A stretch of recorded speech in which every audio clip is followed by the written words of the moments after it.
Hello welcome to Food Addicts by Neethu. അപ്പോൾ നമ്മുടെ പ്രോൺസിൻ്റെ marination വളരെ സിമ്പിളായിട്ട് കുട്ടികൾക്കൊക്കെ ഇഷ്ടപ്പെടുന്ന രീതിയിൽ ഒരു പ്രോൺസ് ഉണ്ടാക്കണം എങ്ങനെയാണെന്ന് നമുക്ക് നോക്കാം. അപ്പോൾ ആദ്യം തന്നെ പ്രോൺസിന് വേണ്ടി നന്നായിട്ട് ക്ലീൻ ചെയ്യാം. അത്യാവശ്യം വലിയ പ്രോൺസ് ഇതിന് എടുക്കാൻ പറ്റുള്ളൂ. നന്നായിട്ട് ക്ലീൻ ചെയ്തെടുക്കുക.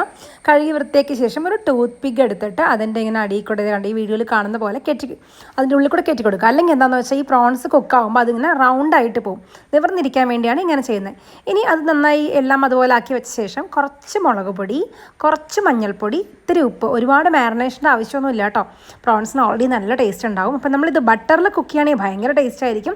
ഞാനിപ്പോൾ ഇവിടെ വെളിച്ചെണ്ണയാട്ടോ യൂസ് ചെയ്യുന്നത്. അപ്പോൾ ഈ മഞ്ഞൾപ്പൊടിയും മുളക് പൊടിയും ഉപ്പും കൂടെ ഒരുമിച്ച് കുറച്ച് വെളിച്ചെണ്ണ ഒഴിച്ചിട്ട് ഒന്ന് മിക്സ് ചെയ്തെടുക്കുക, ഒരു പേസ്റ്റ് പോലെ ആക്കി എടുക്കുക. എന്നിട്ട് നമ്മൾ ഈ സ്റ്റിക്ക് കയറ്റി വെച്ചിരിക്കുന്ന എല്ലാ പ്രോൺസും ഇല്ല, പ്രോൺസിലേക്ക് നന്നായിട്ട് തേച്ച് പിടിപ്പിക്കുക. അപ്പോൾ നല്ലപോലെ അത് തേച്ച് പിടിപ്പിച്ച ശേഷം കുറച്ച് നേരം മാറ്റി വെക്കണം ഒന്ന് സെറ്റ് ആവാനായിട്ട്. അതിനുശേഷം ഒരു പാൻ എടുത്ത് വെക്കുക.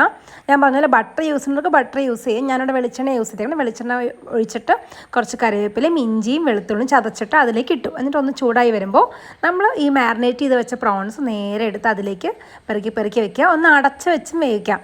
സിമ്മാക്കി വെക്കണം, ഒരുപാട് ഫുള്ളാക്കി വെക്കരുത് ഗ്യാസ്, അപ്പോൾ പെട്ടെന്ന് കരിഞ്ഞു പോകും. നന്നായിട്ട് വെന്ത് കഴിയുമ്പോൾ മറച്ചിടുക. അപ്പോൾ നന്നായിട്ടിതും കുക്കായും തോന്നുമ്പോൾ ഒരു പൊട്ടിക്ക് തേങ്ങാപ്പാൽ, ഒരു പൊടിക്കൈയാണ് കേട്ടോ, ഒരു പൊട്ടിക്ക് തേങ്ങാപ്പാൽ അതിൻ്റെ മുകളിൽ കൂടെ ഒഴിച്ച് കൊടുക്കുകയാണെങ്കിൽ ഒരു ഭയങ്കര ഫ്ലേവറും ഒരു ഭയങ്കര ടേസ്റ്റും വരും. എന്നിട്ട് ഒന്നും കൂടെ മറച്ചൊക്കെ ഇട്ടിട്ട് ആ തേങ്ങാപ്പാലൊന്ന് വറ്റുന്ന വരെ മറച്ചൊക്കെ ഇട്ടിട്ട് നേരെ ഒരു പ്ലേറ്റ് എടുത്ത് വെച്ച് സെർവ് ചെയ്യുക. സ്റ്റാർട്ടറായിട്ടോ വെറുതെ കഴിക്കാനോ എങ്ങനെ വേണമെങ്കിലും കൊടുക്കാം. പിള്ളേർക്കൊക്കെ ഭയങ്കര ഇഷ്ടപ്പെടും. എല്ലാവരും ട്രൈ ചെയ്യണം. മറ്റൊരു വീഡിയോ ആയിട്ട് പിന്നീട് കാണാം. ബൈ.